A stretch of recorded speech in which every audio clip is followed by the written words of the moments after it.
Okay, so welcome to the next lecture of carbon and its compound. तो पहले हम discuss करेंगे कि अल्कोहल और कार्बोक्सिलिक एसिड को एक्सपेरिमेंटली हम कैसे डिस्टिंग्विश कर सकते हैं। देखिए, first test is blue litmus. तो ब्लू लिटमस जैसे ही एसिडिक मीडियम के साथ कांटेक्ट में आता है ये रेड हो जाता है। तो अल्कोहल की प्रॉपर्टीज़ में हमने पढ़ा था कि इथेनॉल लिटमस टेस्ट नहीं देता because it is not acidic, या बोल सकते हैं कि बहुत ही ज़्यादा वीक एसिडिक होता है ये। ठीक है, तो अल्कोहल के साथ क्या होगा? No change. ब्लू लिटमस अगर आप इसमें एक ड्रॉप डालते हैं, बट कार्बोक्सिलिक एसिड क्या हो जाएगा? Blue to red, colour change. ठीक है, लिटमस की वजह से कलर चेंज होगा। तो यहां से आप दोनों को डिस्टिंग्विश कर सकते हैं लिटमस टेस्ट के through. Second is sodium bicarbonate. देखिए, सोडियम बाइकार्बोनेट का मतलब NaHCO3, और ये बेसिक होता है। ये आपको मैंने प्रीवियस लेक्चर में एक्सप्लेन किया था कि क्यों ये बेसिक होता है। तो ये बेसिक होने की वजह से कार्बोक्सिलिक एसिड के साथ रिएक्ट करेगा एज एसिड बेस रिएक्शन। ठीक है, तो यहाँ पर क्या होगा? कार्बोक्सिलिक एसिड के साथ एसिड बेस रिएक्शन में क्या प्रोडक्ट निकलते थे? Carbon dioxide. ठीक है, देखिए यहाँ पर हम बात करते हैं NaHCO3 के साथ, तो इसके साथ CO2 रिलीज हो रही है, और कार्बन डाइऑक्साइड जो अगर आप रिलीज होगी, इसको अगर आप लाइम वाटर के थ्रू पास करते हैं तो क्या होता है? Lime water turns milky. ठीक है, तो यहाँ पर आप लिख सकते हैं reacts and CO2 is released, जो कि लाइम वाटर को मिल्की कर देगी। तो इससे आप कंफर्म कर सकते हैं। जबकि अल्कोहल NaHCO3 के साथ रिएक्ट नहीं करते। क्यों? क्योंकि NaHCO3 तो बेसिक है, पर अल्कोहल उतना एसिडिक नहीं है कि वो इसके साथ रिएक्ट कर सके। ठीक है, तो यहां पे लिख देंगे नो रिएक्शन, कुछ नहीं हो रहा। Third is KMnO4 solution. अब KMnO4 में आपने पढ़ा है कि अल्कोहल को KMnO4 ऑक्सीडाइज करता है कार्बोक्सिलिक एसिड में। ठीक है, तो रिएक्ट्स एंड KMnO4 इज डीकलराइज्ड। तो KMnO4 अपना पर्पल कलर छोड़ देगा क्योंकि वो रिएक्शन में कंज्यूम हो जाएगा। पर अल्कोहल को तो KMnO4 ने कार्बोक्सिलिक एसिड में ऑक्सीडाइज करके कन्वर्ट कर दिया, पर कार्बोक्सिलिक एसिड को तो आगे फर्दर ऑक्सीडाइज कर ही नहीं सकते। तो इसके साथ कोई रिएक्शन नहीं होगा KMnO4 का, एंड पर्पल कलर रिमेन्स। तो पर्पल कलर ही रहेगा, कोई रिएक्शन नहीं होगा। तो अल्कोहल में पर्पल कलर डीकलराइज हो जाएगा, जबकि कार्बोक्सिलिक एसिड में वो ऐसे ही रहेगा। फिर रिएक्शन विद सोडियम मेटल की बात करें तो अल्कोहल सोडियम मेटल के साथ रिएक्ट तो करता है, कार्बोक्सिलिक एसिड भी करता है, पर दोनों की इंटेंसिटी में डिफरेंस है। ठीक है, तो अल्कोहल के साथ रिएक्शन इज लेस विगरस, दोनों में हाइड्रोजन गैस निकलेगी, और कार्बोक्सिलिक एसिड क्योंकि एसिडिक है तो ये रिएक्शन ज़्यादा विगरस होता है। तो आप दोनों में सेम साइज़ का सोडियम का छोटा सा पीस डाल के देख सकते हैं कि किसका रिएक्शन ज़्यादा विगरस है। तो ये हो गया test to distinguish alcohol and carboxylic acid. अब हम स्टार्ट करते हैं with our soaps and detergents. अब देखिए, घर में आप सोप और डिटर्जेंट यूज़ करते हैं, हाथ धोने के लिए सोप यूज़ करते हैं, जबकि अगर कपड़े धोने हैं आपको या बर्तन धोने तो उसके लिए डिटर्जेंट ज़्यादा यूज़ करते हैं। ठीक है, तो उनमें डिफरेंस क्या है वो भी हम देखेंगे, और कौन सा बेटर है। देखिए, सोप की पहले बात करते हैं। सोप क्या होते हैं? दिस आर सोडियम और potassium salts of long chain fatty acids. Fatty acids मतलब कार्बोक्सिलिक एसिड्स। तो यहाँ पर देखिए एग्जाम्पल है sodium laurate C11H23COO negative Na positive, sodium salt है कार्बोक्सिलिक एसिड का। फिर sodium palmitate C15H31 CONA, sodium oleate, sodium stearate. ठीक है, तो ये सारे के सारे सोडियम या पोटाशियम सॉल्ट्स हैं लॉन्ग चेन फैटी एसिड्स के। अब सोप और डिटर्जेंट, सिर्फ सोप की अगर हम बात करें तो सोप काम कैसे करता है। ठीक है, तो यहाँ पर ये जो C11H23 है, इसको मान लीजिए मैं रिप्रेजेंट कर रहा हूँ एक इस तरह की चेन से। ठीक है, ये कार्बन चेन होगी, C11H23 या जो भी है, इसके लास्ट में क्या होगा, लगा होगा आपका CO negative Na positive. Okay, अब क्या होगा, ये वाला जो पार्ट है जहां पर सिर्फ कार्बन और हाइड्रोजन थे, ये पार्ट है हाइड्रोफोबिक। ठीक है, फोबिक का मतलब है कि वो उसको वाटर पसंद नहीं है। ठीक है, hydro means water, phobic means hating, water hating, या आप बोलते हैं आप वाटर रिपेलिंग। ये पानी के साथ मिक्स नहीं होना चाहता। कभी कभी आप तेल को पानी में डालें तो वो डिज़ोल्व नहीं होता, क्यों? क्योंकि वो हाइड्रोफोबिक है। ठीक है, हाइड्रोकार्बन्स पानी में डिज़ोल्व नहीं होते। तो ये वाला जो पार्ट है इसका, टेल जिसको बोलते हैं, तो ये हाइड्रोफोबिक है, ये पानी के साथ मिक्स नहीं होना चाहती। पर ये जो हेड है CONA, ये कैसा है, पोलर है, क्योंकि नेगेटिव चार्ज है, पॉजिटिव चार्ज है, इसलिए ये पानी के साथ इजीली डिज़ोल्व होगा। तो ये हाइड्रोफिलिक है। Hydrophilic means water loving. ठीक है, तो उसको साथ साथ में अपने नोट भी करना है। तो टेल वाटर हेटिंग है, हेड वाटर लविंग है। तो अगर इसको आप पानी में डालेंगे, मान लीजिए ये बीकर है आपके पास, यहाँ पर हम पानी हमने रखा हुआ है। ठीक है, तो क्या होगा, जो हेड है वो पानी में रहेगा क्योंकि वाटर लविंग है, जबकि टेल पानी से बाहर रहने की ट्राई करेगी। इसीलिए टेल चाहेगी कि मैं हवा में रहूं, हेड चाहेगा पानी में रहूं। तो दोनों चीज़ें कहाँ पर अवेलेबल हैं, सरफेस पे। इसीलिए आपने देखा होगा कि सारा का सारा जो झाग बनता है वो कहाँ आ जाता है, सरफेस पे आ जाता है, क्योंकि सरफेस पे एक एंड बाहर रहेगा हवा में और एक एंड पानी के अंदर रहेगा। ठीक है, इसीलिए जो आपका झाग बनता है सोप के साथ या डिटर्जेंट्स के साथ, वो हमेशा सरफेस पे पहुंच जाता है फ्लोट करके। ओके, अब इसका एक्शन देखते हैं कि क्लीनिंग एक्शन कैसे होता है। ये जो हाइड्रोफोबिक और फिलिक पार्ट है, इससे क्या होता है, देखिए। तो सोप में जब भी आपको क्वेश्चन पूछा जाए कि सोप का क्लीनिंग एक्शन बताएं, तो पहले आपको लिखना है कि सोप के स्ट्रक्चर में देयर आर 2 एंड्स जिनकी डिफरेंट प्रॉपर्टीज होती हैं। ठीक है, the 2 ends have different properties. एक एंड हाइड्रोफिलिक है, फिलिक मीन्स लविंग। ठीक है, तो वो पानी में डिजॉल्व होता है, जिसको हम हेड बोलते हैं। ठीक है, ये हो गया आपका हाइड्रोफिलिक पार्ट। और दूसरा हाइड्रोफोबिक है, टेल, जो कि पानी में डिजॉल्व नहीं होता है। अब पानी में डिजॉल्व नहीं होगा तो किस में होगा, वो ऑयल में या डर्ट में, जो भी ऑयली चीज़ें हैं उनमें वो डिजॉल्व होता है। ठीक है, तो वो डिजॉल्व हो जाएगा आपके ऑयली पार्ट में या हाइड्रोकार्बन्स में।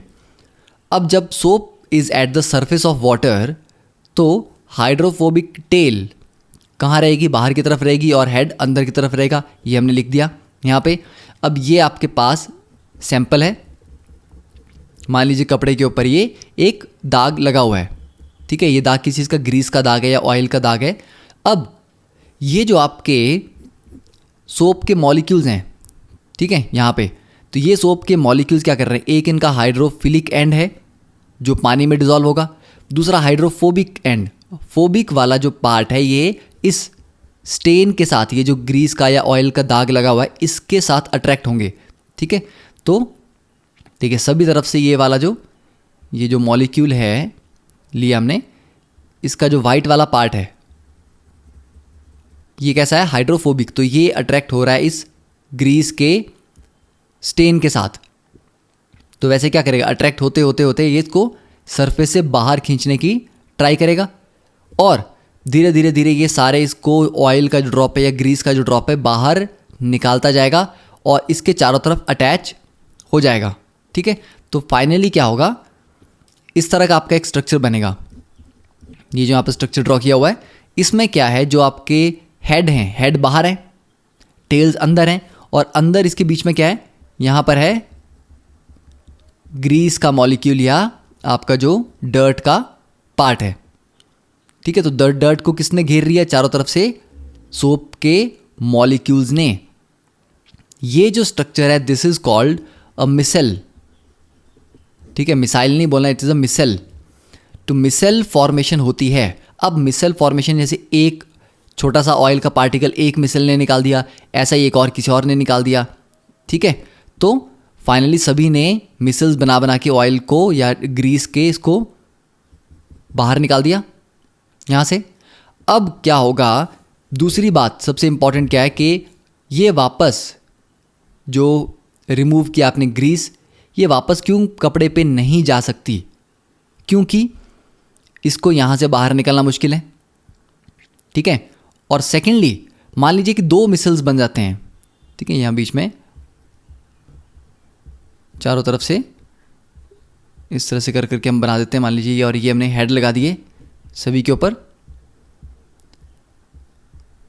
और सेंटर में ये आपका ऑयल का पार्ट।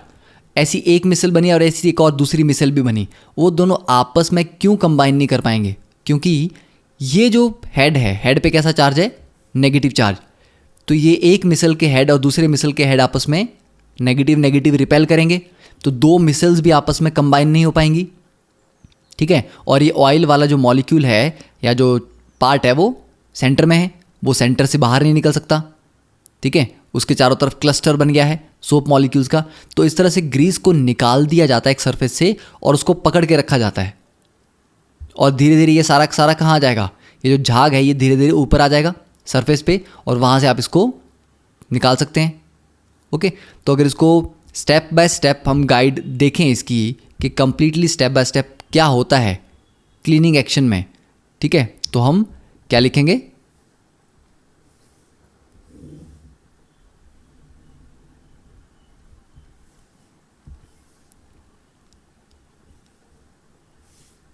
देखिए, फर्स्ट पॉइंट हम लिख सकते हैं, soap dissolves in water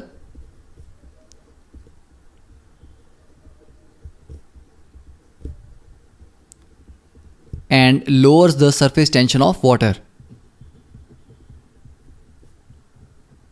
okay, surface tension की वजह से भी थोड़ा झाग नहीं बनता, तो सरफेस टेंशन को ये लोअर कर देता है, और इसकी वजह से this helps to wet the cloth better.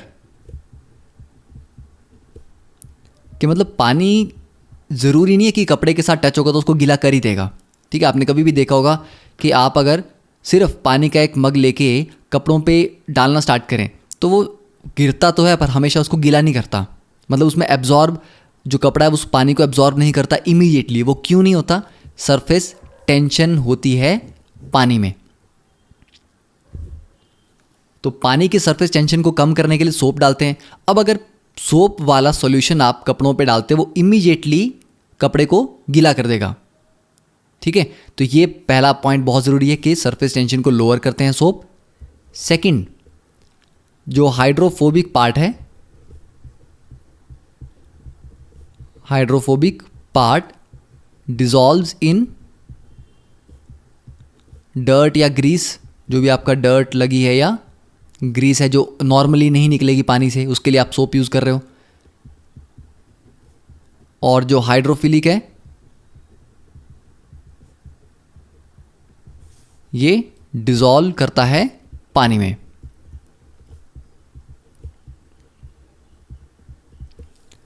ठीक है, ये हो गया। अब इसके बाद क्या होगा? आप जब साबुन लगाते हैं तो उसको थोड़ा रगड़ते भी हैं, ठीक है, उसकी स्क्रबिंग करते हैं, ब्रश से करते हैं या हाथों से करते हैं। तो उस स्क्रबिंग से क्या होता है? मूवमेंट ऑफ वाटर, पानी में ऑलरेडी सोप तो डिजॉल्व हो चुका है, ठीक है, या सोप अपने कपड़ों पे अप्लाई कर दिया है, तो movement of water during scrubbing, जब आप स्क्रबिंग करते हैं, helps to loosen the grease. तो जो भी डर्ट या ग्रीस है उसको वो लूज़ करेगा, और जैसे ही वो लूज़ करेगा उसको कौन पकड़ लेगा? चारों तरफ से सोप के मॉलिक्यूल्स, और मिसल बना देंगे, ठीक है, and lift the grease off to surface trapped in micelle. ठीक है, सरफेस पे कैसे जाएगा? मिसल में ट्रैप होके चला जाएगा। और लास्ट पॉइंट कि रिपल्शन ऑफ नेगेटिव चार्जेस, कि नेगेटिव चार्जेस जो हैं मिसल्स के ऊपर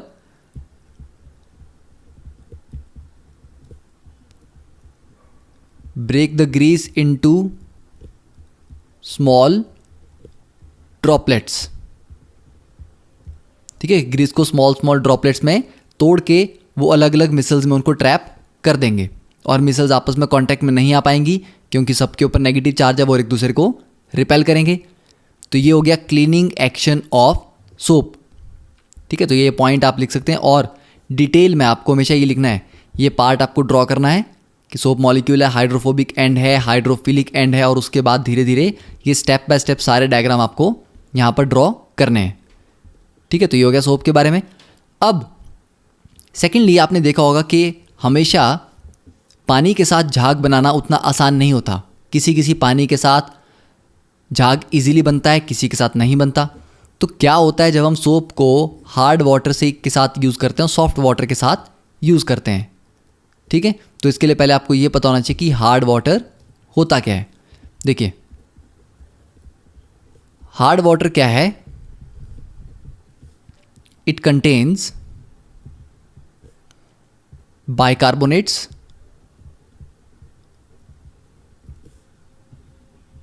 chlorides and sulfates of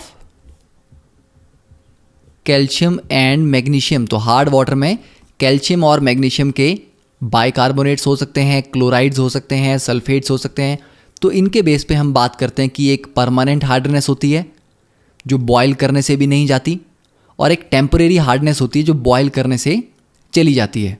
ठीक है, तो ये जो आयन्स यहाँ पर प्रेजेंट हैं इनकी वजह से पानी हार्ड होता है। हार्ड पानी में डिफरेंस क्या है कि हार्ड पानी के साथ झाग नहीं बनता। ठीक है, hard water doesn't give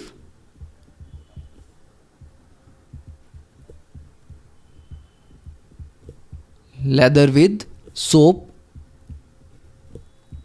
easily. ठीक है, कि आपको सोप के साथ काफ़ी ज़्यादा सोप यहाँ पर यूज़ करना पड़ता है, अदरवाइज उसके साथ झाग आपका नहीं बनेगा, तो काफ़ी सोप यहाँ पर वेस्ट होता है। ठीक है, जबकि अगर सॉफ्ट वाटर होगा, सॉफ्ट वाटर मतलब प्योर, जिसमें ऐसे कोई आयंस, क्लोराइड, सल्फेट्स, बाइकार्बोनेट्स नहीं है। तो यहाँ पर दो डायग्राम है, ए और बी। तो ए में आप देख सकते हैं कि ए में क्या है, आपने सोप डाला, उसको अच्छे से ही मिक्स किया, तो यहाँ पर बिल्कुल क्लियर सॉल्यूशन है और इसके सरफेस पे झाग बना हुआ है। जबकि बी में क्या है, सरफेस पे कोई भी झाग यहाँ पर नहीं है। यहाँ पर आप देख सकते हैं इसमें पानी में क्या है, छोटे छोटे से स्कम पार्टिकल्स बन गए हैं। ठीक है, प्रेसिपिटेट जैसा, तो उसको बोलते हैं स्कम फॉर्मेशन। ये स्कम फॉर्मेशन की वजह से क्या होगा, झाग बनेगा नहीं, तो आपका सारा जो सोप था वो बर्बाद हो गया। अब ये स्कम फॉर्मेशन हुई क्यों? ठीक है, तो देखिए स्कम फॉर्मेशन होने का रीज़न क्या है। अगर आप सोप लेते हैं, मान लीजिए 2C17H35 स्टीरेट की बात करें हम, सोडियम स्टीरेट की, तो ये CO नेगेटिव अलग होगा, और ये जो सोडियम इसके साथ अटैच था CONA था, उसकी जगह कैल्शियम 2 पॉजिटिव आयन इसके साथ मिक्स हो जाएगा और ये बना देगा C7H35 CO twice calcium solid. ठीक है, मतलब इसके दो पार्ट लगेंगे, कैल्शियम का एक लगेगा क्योंकि कैल्शियम पे 2 पॉजिटिव चार्ज है और इस आयन पे 1 नेगेटिव चार्ज है। अब ये जो फाइनल इन्होंने प्रोडक्ट यहाँ पर बनाया है, ये प्रोडक्ट कैसा है, ये है स्कम। ठीक है, ये सॉलिड है तो ये डिसॉल्व नहीं होता पानी में, तो इसकी वजह से ये जो आपका सोप वाला पार्ट था ये किस में सारा का सारा कंज्यूम हो गया, स्कम बनाने में, तो सोप आपका वेस्ट हो गया। ये कब तक होता रहेगा, जब तक जितना कैल्शियम या मैग्नीशियम, ठीक है कैल्शियम भी हो सकता है, मैग्नीशियम 2 पॉजिटिव भी हो सकता है, तो कैल्शियम और मैग्नीशियम आयन जितने प्रेजेंट होंगे, पहले तो वो सोप उन सब के साथ स्कम बनाएगा, उनको कंज्यूम करेगा, ख़त्म करेगा। फिर अब ये सारे के सारे कैल्शियम और मैग्नीशियम निकल गए, प्रेसिपिटेट बन के नीचे बैठ गए। अब जो आप एक्स्ट्रा सोप डालेंगे वो आपको लेदर बनाएगा, मतलब झाग बना के देगा। तो काफ़ी सारा जो आपका साबुन था वो तो सिर्फ इस हार्डनेस को रिमूव करने में वेस्ट हो गया। तो ये प्रॉब्लम है कि सोप हार्ड वाटर के साथ अगर हम यूज़ करते हैं तो उसकी वेस्टेज होती है। ठीक है, तो इतना क्लियर है कि सोप को हार्ड वाटर और सॉफ्ट वाटर से यूज़ करने पे क्या होता है, सॉफ्ट वाटर के साथ डायरेक्टली इट गिव्स लेदर, जबकि हार्ड वाटर के साथ it doesn't give leather easily but it produces insoluble substance called scum. Clear?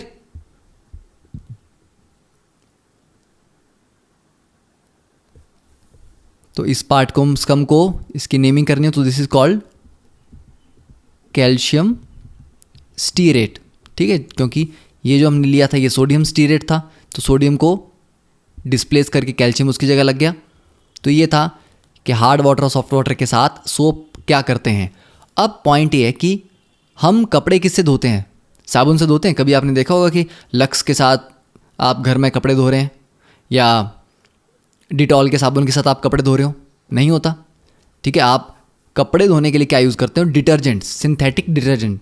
Okay, Ariel use कर रहे हैं, सर्फ एक्सेल यूज़ कर रहे हैं, और भी बहुत सारी वैरायटी के डिटर्जेंट्स हैं. तो डिटर्जेंट और सोप में डिफरेंस क्या है? पहली बात, ठीक है. और डिटर्जेंट है क्या, डिफरेंस तो हम बाद में पढ़ेंगे, पहले तो देखेंगे सिंथेटिक डिटर्जेंट होते क्या हैं. ठीक है, तो देखिए, an organic substance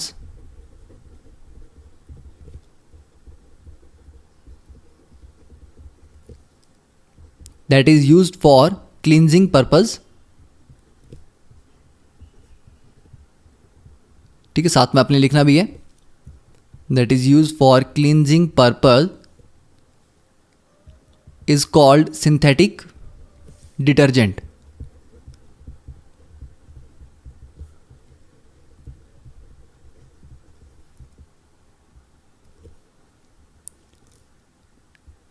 ठीक है, तो detergents have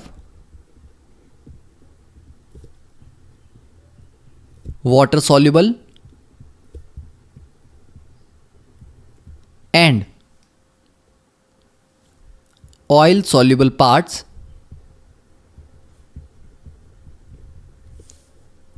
similar to soap, but these are not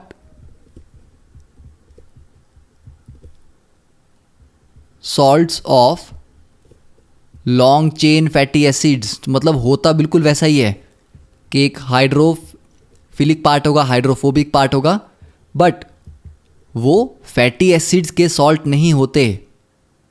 ठीक है, उससे भी ज़्यादा स्ट्रॉन्ग एसिड्स हम उसमें यूज़ करते हैं. मतलब फैटी एसिड, कार्बोक्सिलिक एसिड के सॉल्ट हम यहाँ पर नहीं ले रहे, हम कोई और पर्टिकुलर स्पीशीज़ यहाँ पर यूज़ करेंगे. ठीक है, तो एग्जांपल इसका,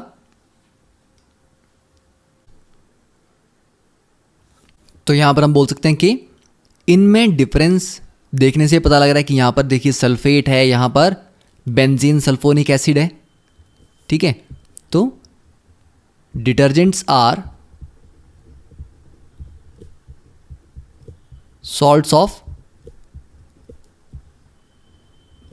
आप डायरेक्टली ये लिख लिए, long chain benzene sulphonic acids और अल्काइल हाइड्रोजन सल्फेट्स.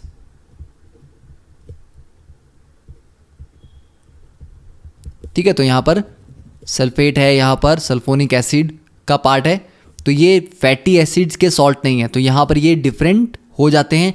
अब इसका बेनिफिट क्या है? इसका बेनिफिट ये है कि सोप में क्या किया था हमने? सोप में हमने यहाँ पर सोडियम हटा के कैल्शियम चिपका दिया, जिससे ये इनसॉल्युबल स्कम बन गया. पर यहाँ पर अगर आप सोडियम की जगह कैल्शियम भी चिपका देंगे या मैग्नीशियम लगा देंगे, उससे भी ये इनसॉल्युबल नहीं बनता, ये सॉल्युबल ही रहता है. इसलिए डिटर्जेंट्स को चाहे आप हार्ड वाटर में यूज़ करो, सॉफ्ट वाटर में यूज़ करो, ये हमेशा ईजिली झाग बनाते हैं और इसीलिए ये बेटर हैं सोप से. ठीक है, और ये कम यूज़ होते हैं क्योंकि ये स्कम नहीं बनाएंगे तो वेस्टेज नहीं होगी. तो सोप के कंपैरिजन में डिटर्जेंट का कम अमाउंट कंज्यूम होता है. ओके, तो आप लिख सकते हैं what are synthetic detergents and how a detergent differs from a soap. Clear? तो अब यहां पर क्वेश्चन है हमारे पास कि why have detergents replaced soaps as a washing agent. ठीक है, तो क्या क्या रीज़न है कि हम सोप की जगह डिटर्जेंट यूज़ करते हैं? First is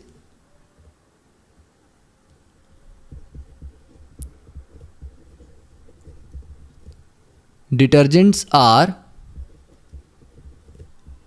more effective with या इन हार्ड वाटर, ठीक है, किसके कंपैरिजन में? सोप्स के कंपैरिजन में, to in comparison to soaps. फिर detergents have stronger cleansing action, कि उनका जो क्लींजिंग एक्शन है वो बेटर होता है और वो एसिडिक मीडियम में भी काम कर जाते हैं। तो detergents can be used in both saline as well as acidic water, but soaps cannot be used in acidic water।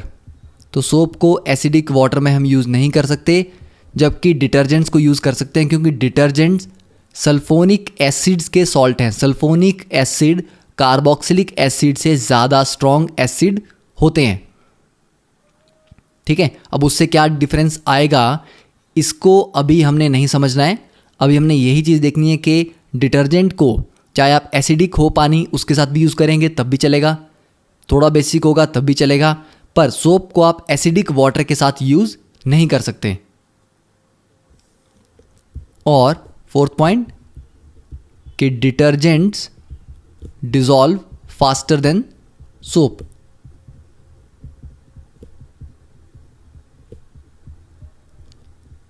ठीक है, तो ये हमारे कुछ पर्टिकुलर पॉइंट्स हो गए कि क्यों डिटर्जेंट्स बेटर हैं सोप से। ओके, तो आई थिंक हमने ये सारे के सारे पॉइंट अच्छे से डिस्कस कर लिए। अब आपको पता होना चाहिए कि सोप और डिटर्जेंट का क्लीनिंग एक्शन कैसे होता है, उन दोनों में डिफरेंस क्या है, कौन सा बेटर है और क्यों बेटर है।